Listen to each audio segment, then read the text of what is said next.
Hi, everybody. Good morning, good afternoon, good evening. Welcome to our podcast session today on LinkedIn. Today, we are conducting the 156th episode, and we are on the discussion of the topic of rise of conscious consumerism. Is your retail brand ready to have this topic discussed? We have the honor of Mr. Saurabh Pande, advisor, senior leader, sales and distribution part, and he's from the retail business operations. Without further ado, bringing our esteemed speaker to the podcast event. Sir, welcome to our show, sir. How are you Hi, today? hi. Good evening, Prem. Thank you very much. I'm doing well. Sir, a small intro about yourself and how has your journey been so that we make this for the audience to understand you better, sir. Sure. So let me give you a quick background about my entire professional career. So I have just about 3 decades of work experience, and I've worked across various industries. So I started my career with ITC, Mhm. and at that time ITC was primarily into sales and marketing of tobacco products, with a few other small divisions here and there like hotels and all that. Now, Okay. obviously, it's a big diversified group. I worked in ITC for 15 years, and then I decided to switch industries because I wanted to enhance my skills and my learning. So then I moved on to a completely different industry, which was the beverage industry.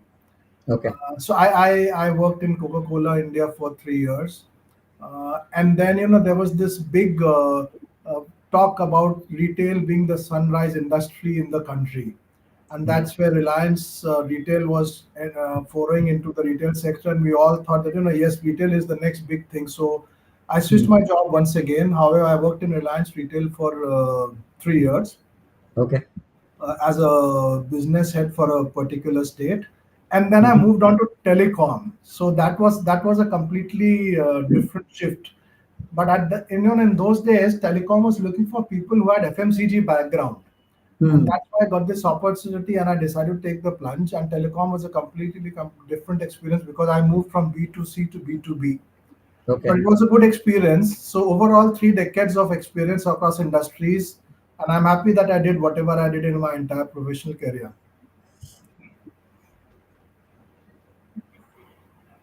So that's it. That's it from me, Prem. Over to you. Yes, sir. Yes, sir. I think there was a cross connection. I think that's where we had another noise coming in. Sorry for that, Okay. sir. Starting at looking how we started is what sparked you to the interest of conscious consumerism. This point looks very specific when you say conscious Hmm, consumerism. hmm, I'm not hmm. able to say that, but how have you seen this trend evolve over the years and in your career? Because that coin term is conscious consumerism. Yeah. Yeah. So let me just give my opinion on this. I think conscious consumerism is something which existed always. Okay. Because and I'll give examples to support this later on, because I think consumers were always conscious in what they were buying and how they were choosing what they wanted to buy. It's just that I think it's evolved over a period of time, and it's being talked about more and more now. So and therefore people think that there's something very very drastically different which is happening, which is not the case. Just like technology has evolved, the way people shop and the shopping behavior is evolved, same way consumerism also has evolved. Hmm. And why do I say that conscious consumerism existed always? Also, let me give you an example. uh, when I was in Coke, and I'm sure everybody will relate with this, and you also would probably connect with it. You remember that during those days, and I'm talking about the late '80s, early '90s, was when anybody who thought about a soft drink always thought about a dark cola. Yeah. Okay, so Yeah. for them, Yes. colas meant everything. Cola was the only soft drink probably to them that was available. In fact, so much so that colas became a generic name, right? And then in the early 2000 and the latter part of the decade, there was this huge talk about excessive sugar content in colas. And then people started linking this to things like obesity and other side effects and all that. And that's so the consumer then started becoming conscious that I think excessive sugar is harmful for us. Okay. And the companies were faced with the dilemma of how to face this challenge. That's when, if you remember, Coke and Pepsi came up with Diet Cola and Diet Pepsi. Okay. So I think that was also conscious consumerism. That there's something in this product probably which is not too good for me, and therefore I need to have a safer option, which is what conscious consumerism, even in the latest definition, is all about Hmm. people making ethical choices, safe products, and all that. Okay, so I think it existed even then. It's just that it is being talked about very highly now, and people therefore think that conscious consumer is something which is new. I don't think that's the case, but yes, it has evolved. So how has Okay. it evolved? To let me tell you that, so I gave you the example of colas. That was one. Hmm. So let me also share an example of ITC. So now when people talk about conscious consumerism, they talk about products which do not impact the environment, which are supposed to be safe and supposed to be ethical as well. Now, some people would say ITC sells cigarettes. That's not Hmm. ethical. Okay. Okay. Yeah. Okay. I don't think that's not ethical, because as long as the government allows you to sell a product, it's ethical. If it was unethical, probably it would have been banned. Obviously, there are a lot of restrictions which have come on tobacco sales and advertising now. So even then, if you look at it, so there were people who started thinking that tobacco is harmful, and therefore is there a safer option available for me? They wanted to smoke, but a safer option to smoke. And what Okay. was that option? So then you will recall people started. You would see cigarettes in the market like classic milds, okay, Yeah. Marlboro lights, Yeah. okay, which Right. only said that that nicotine and tar content in these brands is lesser, Yes, and sir. therefore they are safer, and people perceive that to be. So I'm saying Hmm. this existed long back, since long back. It's just that yes, it's evolved over a period of time. We've seen technology involved. We've seen the shopping behavior involved. Earlier, we would only have access to kirana markets and to the local street sabzi walas. Okay, Yeah. then people wanted to shop in a healthier environment, in a more hygienic environment. So that's how you started getting small retail stores, and then obviously we are now into malls and all that. So it's evolved over the last 3-4 decades.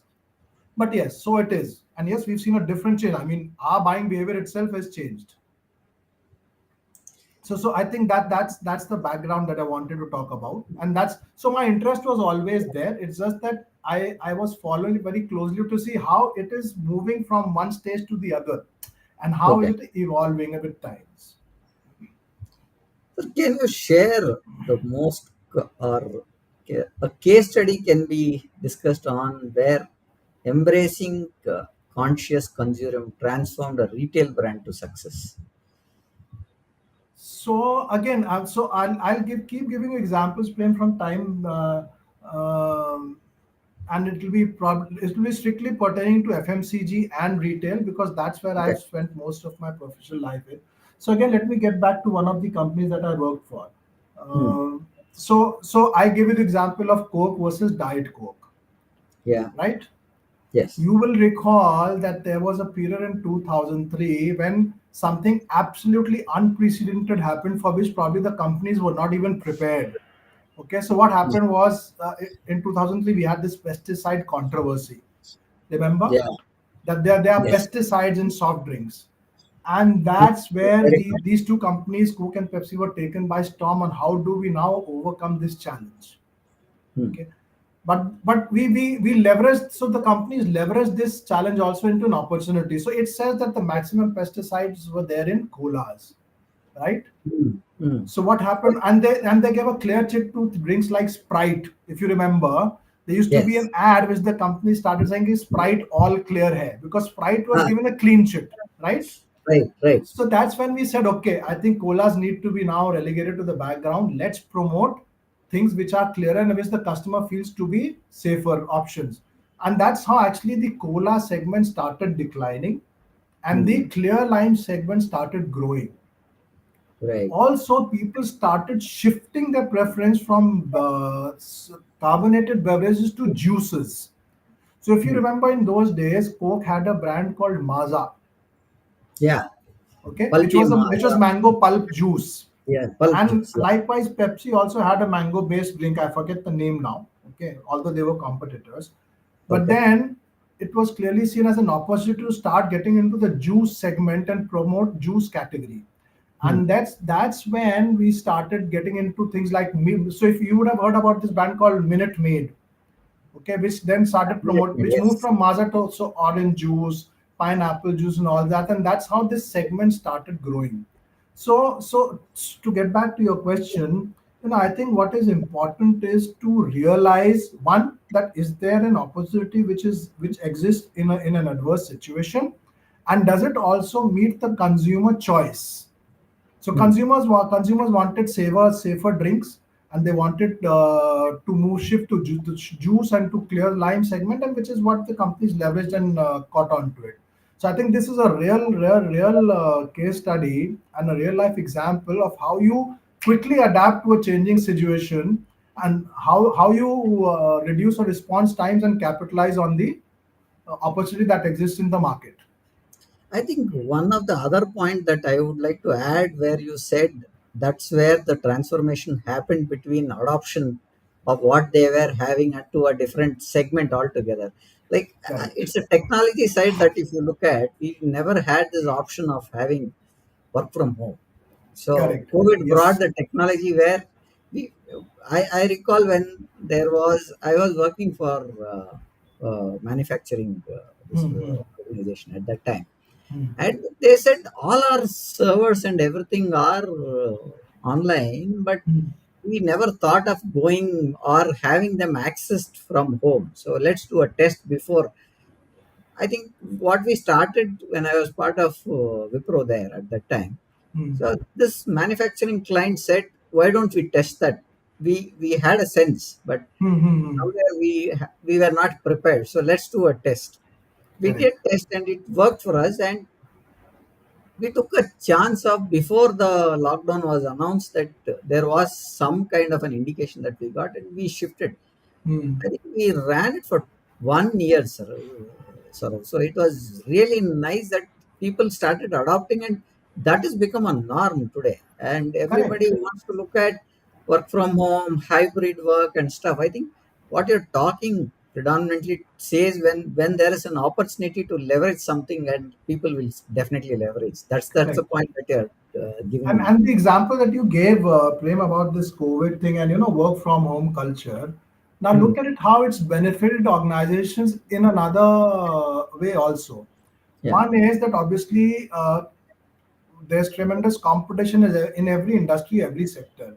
So correct. people are forced to cut costs, okay, Hmm. because there's always a pressure on the top line, and there's a Yeah. certain limit up to which you can keep increasing your pricing. So Hmm. ultimately, it boils down to cost cutting, and I think this has been a great window which has shown the way to organizations on how they can even optimize their operation costs. Yeah. Okay? So working from home obviously saves a lot of fixed costs on the office establishment. No, I recall when we were talking about ODCs and spaces specific for certain companies, Hmm. we did cut off on their seating space. We had Correct. ODCs, but we were connecting them on from a remote location, and Hmm. that seating arrangement inside ODC, that was cut off. That gave a huge opportunity for them to cut costs. So that's one thing. I take your point. Coming to that piece, these brands are trying to align to with conscious consumerism values. What could be the most common pitfalls these brands face when they try to align to this conscious consumerism values? I think the biggest pitfall that confronts conscious consumerism is that there's too much of emphasis on ethics. Okay, so Hmm. people talk about companies, which have the right ethics, which give products which do not harm the environment, and companies display a fair amount of social responsibility. So from that point of view, I think.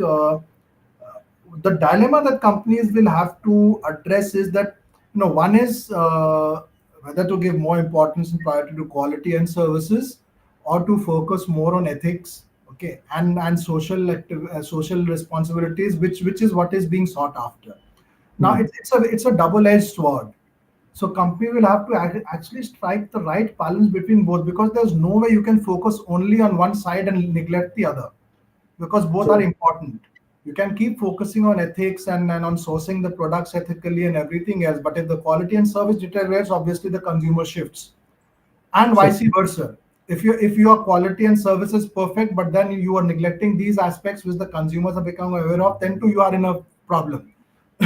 So it's a delicate balance that the companies will have to strike. And I think what they will have to also do is probably make sure that they align their brand and differentiate their brand by aligning to maybe a non-profit goal, and communicate that very, very effectively to the consumer.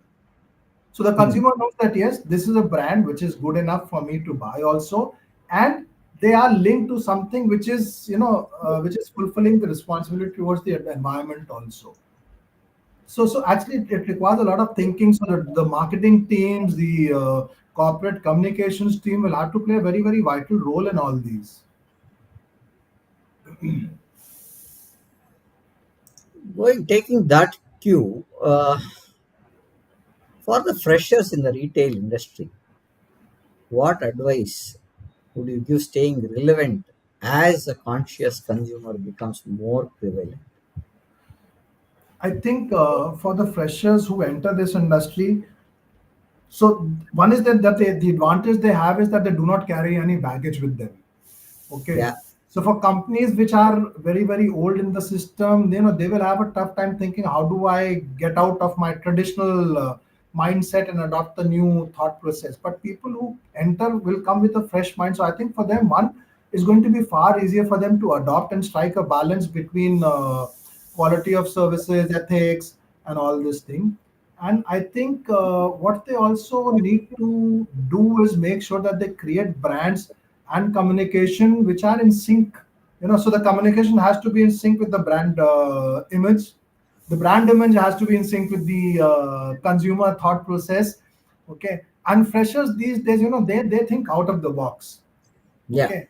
So new entrants. So if you see all these new companies which have mushroomed post COVID, so I might be digressing a little, but if you look at all these home delivery service, or quick commerce companies, okay, No, what do they highlight? I'll take one point here before. Yeah. I was looking at an ad which said iPhone 16 delivery in 10 minutes from Hmm. Blinkit. Okay, Correct. I don't know how that could have been an impact when people were queuing to get iPhone, and this guy puts up an ad saying that the iPhone delivery of 16 is in 10 minutes. That's, I think, catches whether he delivers it or not, but it Absolutely. catches an eye. No, and no. So I'm telling you, these people are very, very authentic. So no, authenticity is one thing which the freshers have to keep in mind. If they make this promise and they do Hmm. not deliver, okay, then obviously it gives them a lot of negative publicity. So I'm sure they must have figured out a way of how to do it. So Hmm. look at this. When I started giving these examples, you talked about Blinkit. So look at the Zeptos and the Blinkits Yeah. and the Instamart, Swiggy Instamarts and all. Okay, I still prefer to go out and do my shopping, especially for the grocery and the fruits and vegetables. But once in a while, when I know that I have a constraint of time, I do buy. And the first time I was very skeptical, that these guys are saying that my order will get delivered in 20 minutes. But will they actually do it? And they did it. So Yeah. obviously these guys have got access to a whole lot of avenues from where they can manage this. So and it again, it's not something which is very different from what used to exist earlier. So if you look at the traditional distribution system, so when I was working in ITC and we went to cigarette marketing, we had one policy. Okay, and we used to say that make your product available within an arm's reach of the customer. Hmm. Okay. So then obviously arm's reach was the nearest outlet. But then Yeah. we used to make sure that it was available at each and every outlet for the customer.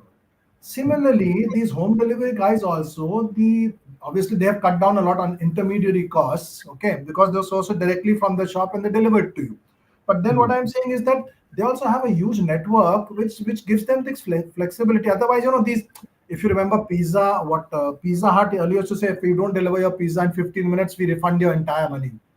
Hmm. And a number of times my sons who were consumers of pizza used to joke, let's order pizza, today is New Year's Eve, I'm sure they will not be able to deliver and I'll get my pizza free.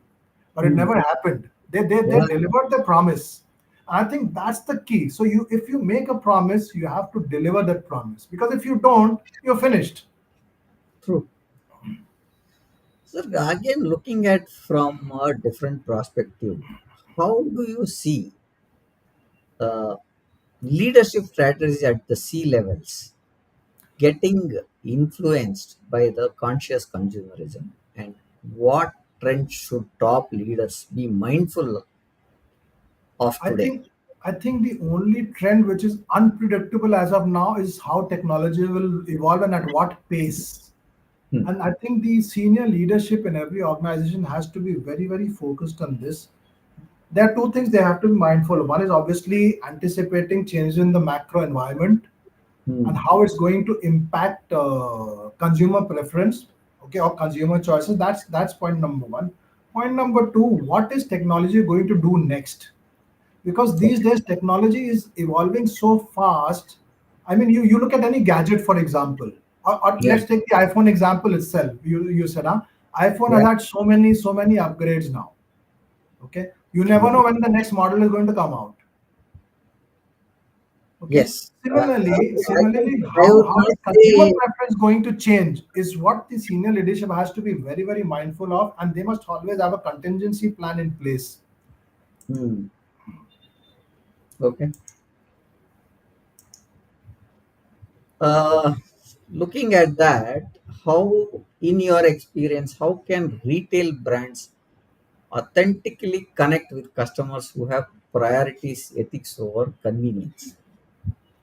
So one is, see, I think convenience still remains predominant, because if you look at the newer generation, Hmm. for them as of now, while conscious consumerism issues might be on their mind, but they also give a lot of importance to convenience. So Yeah, the current generation just does not move out or even step out of their house to go to the nearest shop to buy something. Okay, I was they always recalling. want everything online. I was recalling one of my neighbor's son Hmm. Hmm. who used to say, these are little around 3 4 years back, Hmm. and we were sitting and we were discussing, and he Hmm. said, "I'm hungry." Hmm. Oh, my friend said, "Oh, ask your mom to prepare something." And this guy said, "Why to prepare, Dad? Give me your phone. Swiggy brings you, Hmm. and it is quick. I'll get you what you want."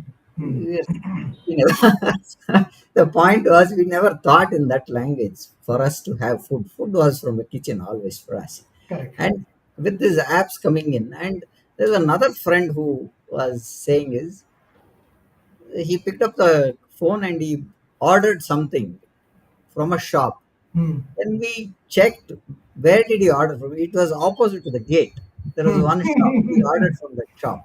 Yeah, Okay, so the convenience part, I completely agree with you saying that it is more convenient. That guy brings and give it to your doorsteps, and you don't need to go anything, and you have paid it as well. So correct. So I that's think the that is. dichotomy, huh? So if you look at it, I think convenience also works in conscious consumerism. So for Yeah. them, okay, when convenience is topmost, they will say, I need something to eat very, very quickly. So I am not bothered about whether the product has been sourced ethically or not. Okay, Okay. whatever goes into it. Right now, I Hmm. want to satisfy my hunger, so let me order online, no matter what it is. And all of us know for sure that what gets cooked in our kitchen is always far more authentic and high quality as well than what we source from outside. Okay, so Yeah. that's one side. On the other hand, when it comes to buying something where people want to kind of showcase conscious consumer, will say, no, this company, this is not good because this is not sourced in the right manner, and I think that product is better because it uses so and so. Can there are no, for example, there are no preservatives in that, so I Hmm. will order that. Also, come to think of it, convenience has a price. Okay, so when these people order online, every service provider charges you a service charge. Okay, so he for delivering the home and actually you end up paying a higher price. Yes. Okay. I with that, I want to understand these delivery channels that we are having. How do they balance the profitability with often the higher costs of sustainability, ethical sourcing, and transparent supply chains? I don't think see the only way they manage is because they keep jacking up the service cost. So if you look at, for example, Zomato and Swiggy, Hmm. when they started off, they used to charge a minimal service fee. Yeah. It's gone up almost 10 times now. Okay. So that's I've what they do, not. because I now think. they have a huge base. Okay, they know that they've got a huge customer base. So therefore, and people now have uh, kind of understood that convenience for them is priority, and therefore that let's leverage this opportunity. So Hmm. despite, and they increase it by small amounts. Okay, so they'll increase a rupee here and there. You won't even feel it. But then this increasing the rupee here and there will probably be 4 times in a year. Yeah. So I think why they are managing to survive and thrive is also because one is they keep jacking these prices slowly and steadily, and also for the fact that they survive on volumes. So the volume of business is very very high. Yeah, the similar thing is what I was looking at. I am more a buyer from DMart and Hmm, hmm, from Metro. But hmm, when you go there, if you buy three, hmm, you get a discount. Say, I'll take one example of a Parle-G biscuit. hmm, Okay. In that case, the packet which we buy on a shop is 94 rupees. hmm, hmm, If you buy it in Metro, it's 80 rupees. But hmm, you'll have to hmm, pick up three. hmm. So So it's a it's eventually, yeah, eventually continue. we are paying more because we want one packet of biscuit, but we are Hmm, taking three packets of biscuit, which I think that's the cycle that we are getting into the spending sphere. I think so. correct. Your take, That sir. that's one, and the others again, like I said, like it's the volume of business. So if you typically look at chains like DMart or let's Hmm. say Reliance, okay, they bargain so heavily with their vendors and their suppliers. It's not funny. And what you get, let's say, so for example, you buy three and you get one free. Is probably the kind of scheme that so they would have negotiated with the vendor to give them two free on a purchase of three or four. So Okay. what they are doing is they are passing on one to you. Okay, so they Mhm. still retain their margin and the fat that they built up in the pricing, and you also feel happy that Array, I bought three, I got one four. So net it's a good deal for me. Good deal for me. Yeah. Okay, that's what they play. And again, it's related to volume because they buy huge quantities from vendors, and that's where they play this game of pricing. Okay. Now, one trend which or a major trend which you think the retail brands are not paying enough attention to right now on conscious consumerism. Any one point that you can pick up, sir? Uh, Actually, if you ask me, Prem, honestly, I don't think so because what is happening these days is that the customer is the one who's dictating terms. Hmm. Okay. So again, if you look at how this has evolved over a period of time, if you remember earlier when we used to go and buy stuff, we used to see what's the manufacturing date, what's the Hmm. expiry date. For us, that was enough. That okay, we are not buying something which is old enough and which will go bad quickly, right? Then the focus shifted from saying no preservatives, no added flavors, no sugar. Okay. Sure. Yeah. Okay. Now it's evolved even more. So now they say that sugar is not there. Okay. And what? So now each and every ingredient is mentioned specifically. Some of it by laws, obviously, but more of it because the consumer has become very conscious. I think what companies are doing is they are simply following what the consumer wants because they don't want to antagonize the customer. Hmm. But despite that, I think so. One thing which I think probably is missing, okay, is the affordability. Okay, Okay. because while you give qualities and while you keep modernizing your packaging and whatever based on the customer requirement, I think it's the affordability. So let me give you a classic example. Of course, it's a high-end product, a very high-end product, but nevertheless relevant. So if you Hmm. look at EVs, So Yeah, scooters came, now vehicles came, but how many of us actually think seriously of buying an EV just now? We say, "Ah, it's not affordable just now. It's very expensive." right, Okay, so I think right. this is the point of affordability along with commitment to the environment is also something which the company should bear in mind. I'm Hmm. sure if the EVs were, let's say, a couple of lakhs cheaper than what they're priced today, they would have swept the market completely. Okay, Yeah, and I I think think. precisely that's the reason. If you have studied Maruti's, Maruti was asked once that why aren't you launching EVs?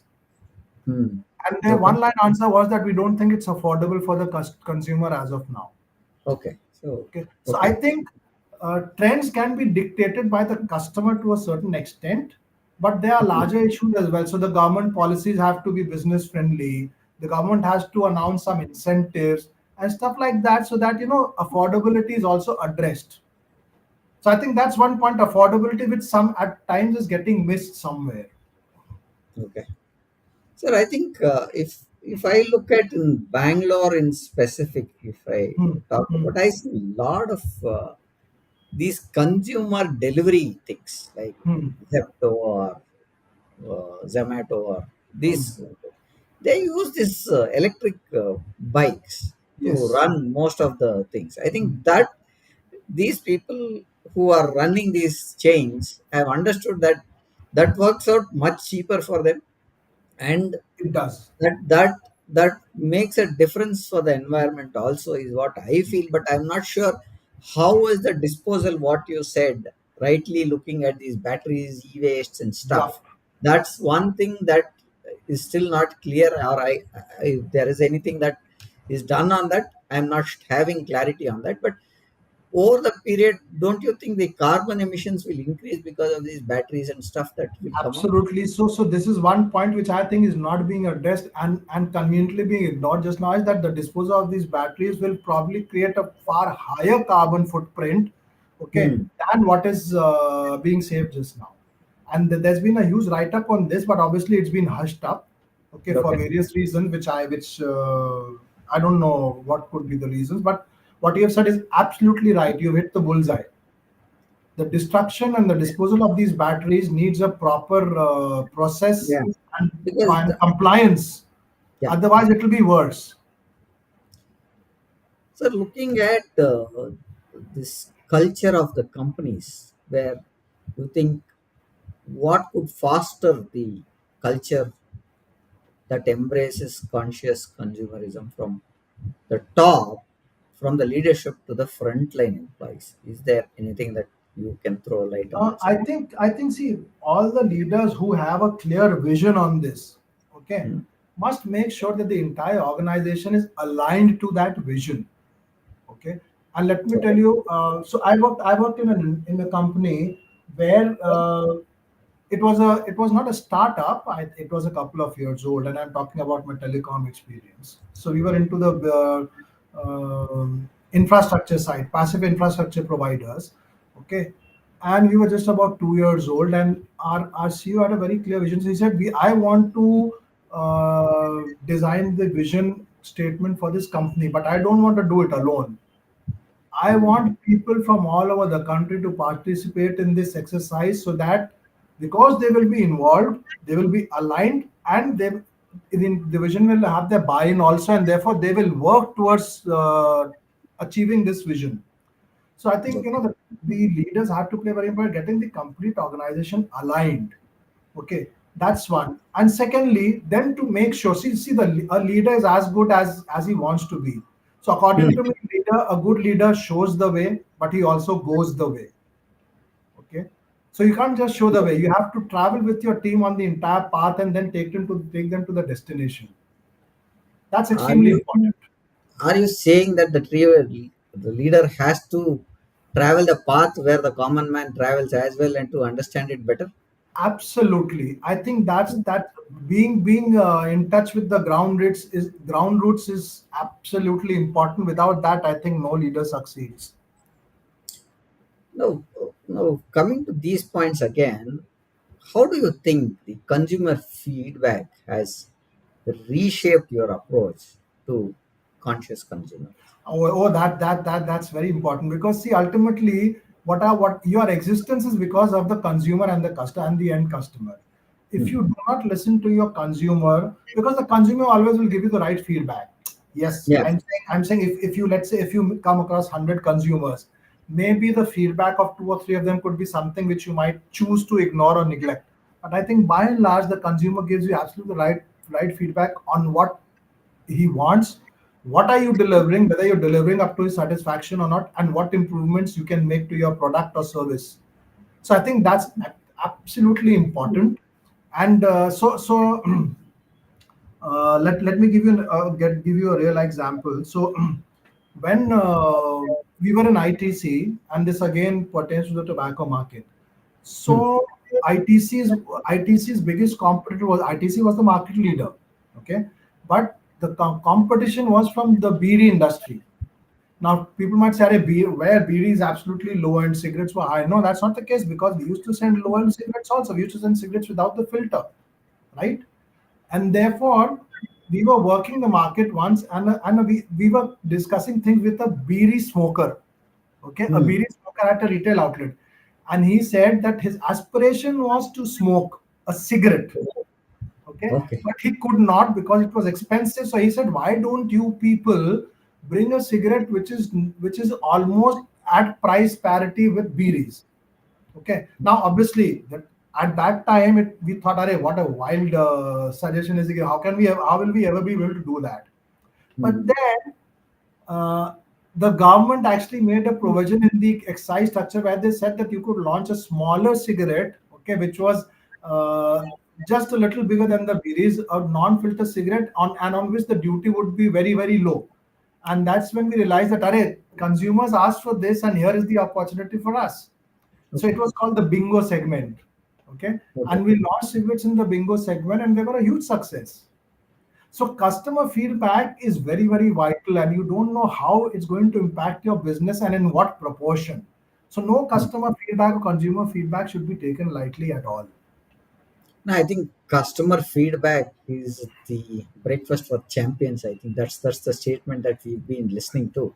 Yeah, Absolutely. and I think that changes the scenario drastically in terms of how a feedback can be taken and a positive outcome can come in. Now, Absolutely. looking at that feedback, how do you think the emerging technologies like AI, blockchain Hmm. play play in supporting the conscious consumerism in the retail space in specific, sir?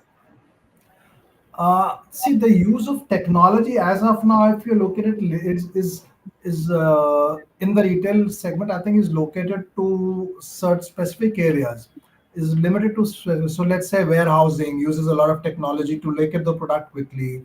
Okay, you have your billing systems are very, very highly technology dependent. Okay, Hmm. your POS Hmm. and your billing counters, etc. Then you have RFIDs in use now, which was not the Okay. case. But I think this is still a gray area, on how what disruption will technology bring, okay, to the entire thing. Nobody knows. And I think that's where, when you talked about leaders also and how can they be better prepared, I think that's where we need to make sure that we are one step ahead of where we are currently, because you will have the reaction time will be very, very less, okay, and whoever reacts the fastest will be the biggest gainer. So Yeah. what role actually technology will play, Prem? Honestly, I don't have an answer, because I really don't know how drastically technology will change and how quickly will it change. That's a I, gray. I think my view to how technology is changing is I think you have quicker solutions that can come up for an issue. That's one thing that I see. Now, I've been part of the cybersecurity space predominantly. Hmm. So, what is happening here is earlier we had to look at many of the logs and stuff where we had to look at how to pinpoint.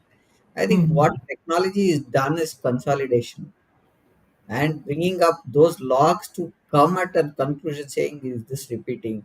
This is what is happening and stuff like that. And it gives you a clear AI is giving, and if AI is part of the threat management piece, it is learning by itself and saying these threats are based on these kind of flood uh, attacks, or these are prevalent because there is a leak here, there is a pointer there that you will have to fix, and there are a lot of things that are coming up on the technology space. But I'm not having clarity in terms of how it is going to play a major role in retail space. But the point that I think is technology which is played a major role is like the Zeptos and stuff, which is Absolutely, that's one thing absolutely. that we can take it.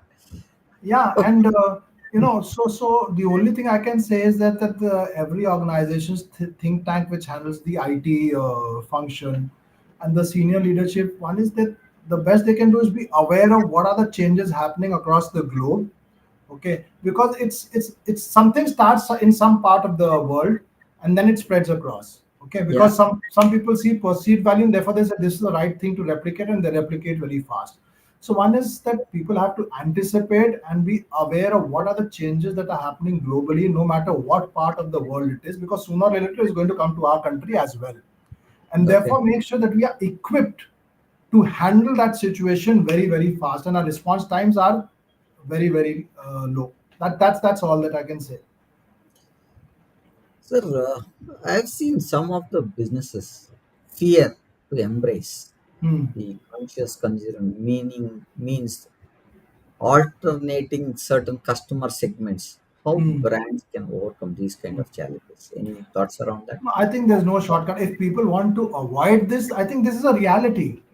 And Mhm. it will continue to happen. It will continue to hit this. If organizations want to escape this, either for fear of not being able to address it the right way, or saying that this is probably not my cup of tea, then those organizations will perish. Because Hmm. you can't shy away from the fact that the customer and the consumer will continue to demand what he wants, and we will have to provide them what they want. Without that, we will cease to exist. I think that is one example that we can look at is the Nokia's, Konikas and stuff, right? So where Absolutely.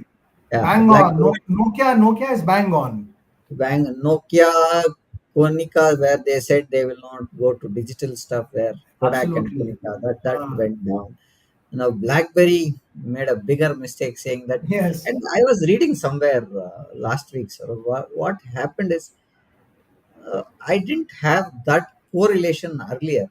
Hmm. What I saw is messaging was secure when BlackBerry days were Correct. Correct. Correct. right. Yes. There were apps in BlackBerry. There Hmm. were messaging, there were mails, and you had an instant messenger. Correct. Everything that today Apple boasts of having Hmm. were part of BlackBerry's system as well. So I was reading it somewhere. How did they fail when over iPhone taking over them? Is I think the adoption of technology and the rigidness of not changing is what somewhere I read that gave me a thought saying that if I am strict on not changing some things, you may perish. As you rightly said, these brands have no impact for us at the moment. Nokia is there in the market, but not to the way when it was strong as a brand, right? So same It's thing with almost a BlackBerry. non-entity now. Look at the market shares; they are pathetic. Yeah, And they decided to change, later, but then it was too late. too late. Yeah.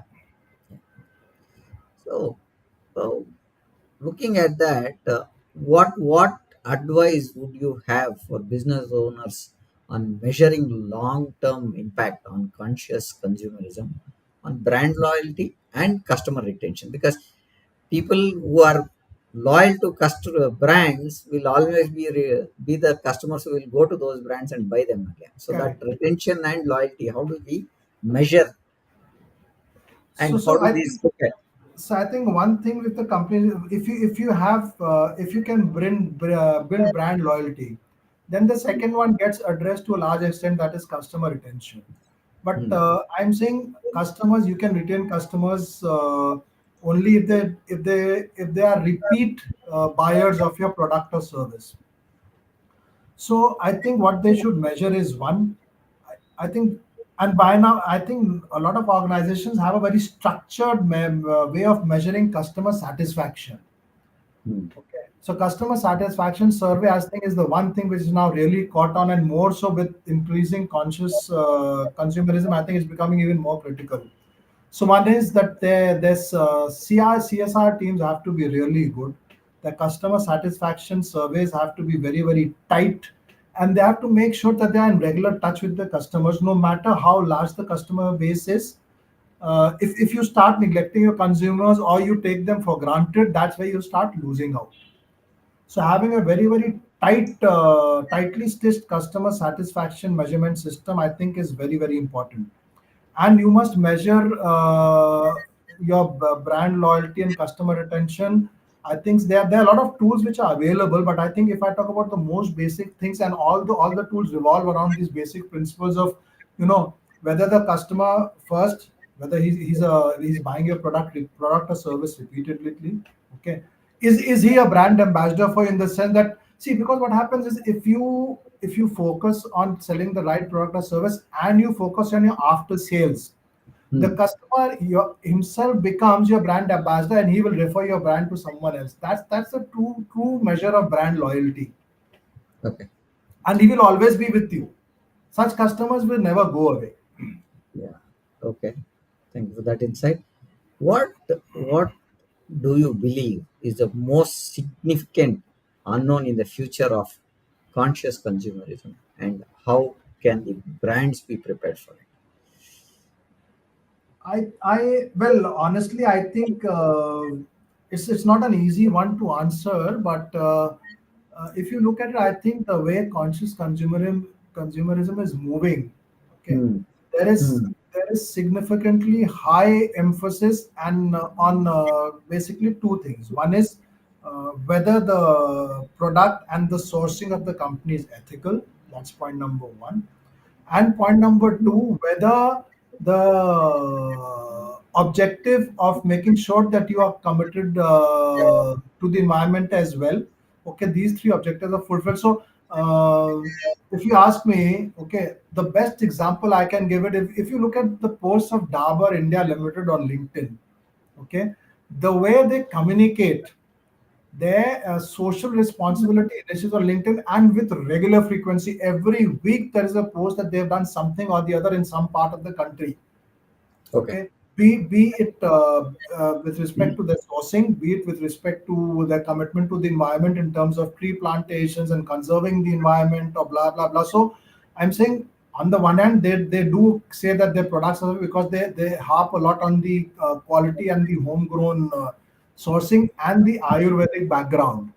But combined with that, they are constantly hammering into the consumer's mind the fact that they're doing a lot for the environment. Okay, Okay. so I think this is what is required.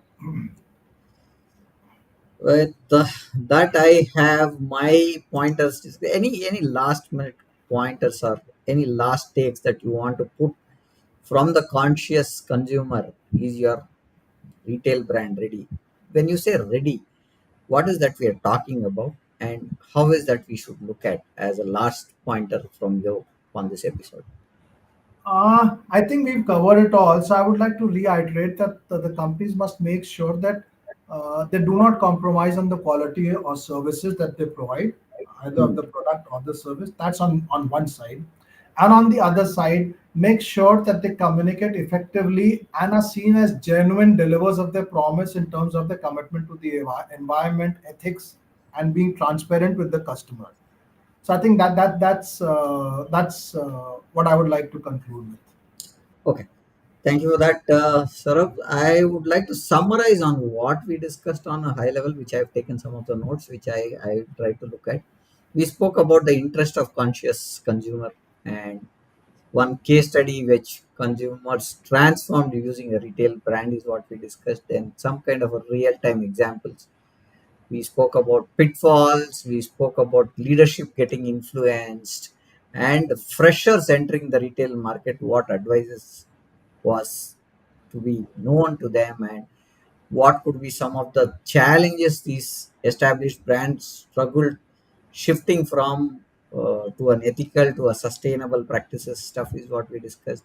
Then we spoke about priorities over convenience. That's one point we spoke about, and what ethical, sustainable, and transparent supply chains these people use is one thing that we spoke about, and also looking at how do they pay attention enough to have the right consumer retail brands be as a trend for them, and coming down to leadership again on the front, till from starting from leadership to the frontliners, what they are looking at, and how important is feedback to be taken when we talk about lessons learned from customer, what can be implemented and stuff. Correct. And also we spoke about emerging technologies that have brought up these Zeptos and other brands which have made our delivery cycles very easy and affordable as well.